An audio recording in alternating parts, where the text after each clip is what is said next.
Compounds of silicon. We have different compounds of silicon. The first compound which we are going to discuss is silica. About 95% of the earth crust is made up of silica and silicates. Silicon dioxide is commonly we call it as silica and it occurs in different forms. So, silicon dioxide is actually known as silica and that is going to occur in various crystallographic forms. For example, quartz, crystallobalite, thermite are some of the crystalline forms of silica. So, silicon dioxide is actually a covalent three-dimensional network solid. And in detail, if we talk about the structure of silica, silicon dioxide is basically covalent in nature with three-dimensional network of solid in which each silicon atom is covalently bonded in tetrahedral manner to 4 oxygen atoms. So, each oxygen atom in turn it is covalently bonded to another silicon atom. So, each corner is shared with another tetrahedron. So, the entire crystal is regarded as a giant crystal in which we will have 8-membered ring will be formed with alternate silicon and oxygen atom. So, this is basically the structure of your silica. When we talk about the application of silica, silicon dioxide is used as a catalyst in petroleum industry.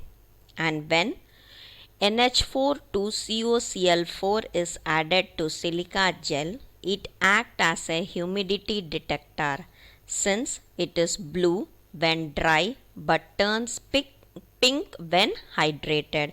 So, silica gel is being used as an humidity detector because based on its color we are able to detect the humidity. So, this is the use of silica. Another compound of silicon is silicones. Silicones are nothing but the synthetic polymer with a silicon oxygen backbone similar to that in silicon dioxide but with organic group being attached to the silicon atom by carbon and silicon bonds. So, the presence of oxygen atom in the silicon chain is basically indicated by using your systematic name and that is called as siloxane. So, termed as it contains a silicon atom and oxygen, that is why the name given is siloxane and it is like your saturated, it is saturated just like we have it in alkane. So, the most widely used silicones are those which will have methyl group along the backbone. So, wherever in silicones we have methyl group is there, that is being used in wide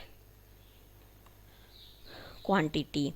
So, when we talk about the applications of silicones, they are basically used in making waterproof papers, wool, textile, wood, etc. by coating them with thin film of silicones. And also it is being used as an electric insulators.